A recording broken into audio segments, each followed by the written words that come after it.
ये कहानी शुरू होती है 2016 से, जब डोनाल्ड ट्रंप ने अमेरिकी राष्ट्रपति पद की शपथ ली और नरेंद्र मोदी ने भारतीय राजनीति में अपनी मजबूत स्थिति स्थापित कर ली। दोनों नेताओं के विचारों में समानताएं हो सकती थीं, परंतु उनके देशों की जटिलताओं ने एक नया संवाद और सहयोग की संभावनाएं भी खड़ी कर दी। दोनों के बीच एक अद्वितीय मित्रता का आरंभ भारत की मिट्टी पर हुआ, जब एक बड़े रैली में ट्रंप ने मोदी की प्रशंसा की और आर्थिक नीतियों की साझा दिशा में विचारों का आदान प्रदान हुआ।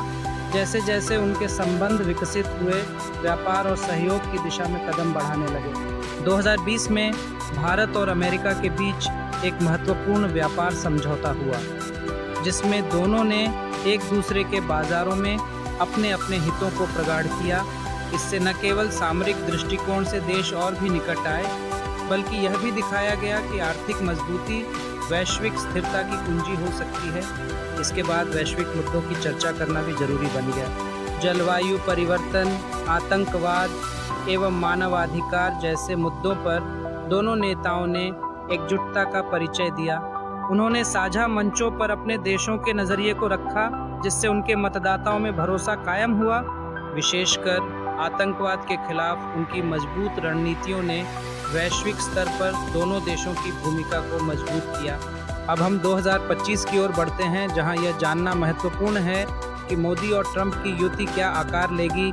क्या यह मित्रता केवल एक राजनीतिक फंडा है, या वास्तविकता में यह वैश्विक नेताओं के रूप में उभरेंगी।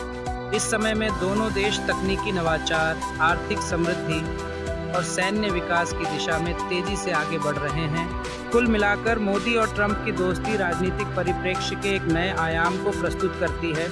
यह देखना महत्वपूर्ण होगा कि आने वाले वर्षों में यह युति किस प्रकार की सफलताएं या कलह लेकर आएगी। उनकी दोस्ती की कहानी मात्र एक राजनीतिक गठबंधन नहीं है, बल्कि यह वैश्विक राजनीति में बदलाव की आवश्यकता को दर्शाती है, जो कहीं न कहीं संपूर्ण मानवता के लिए महत्वपूर्ण साबित हो सकती है।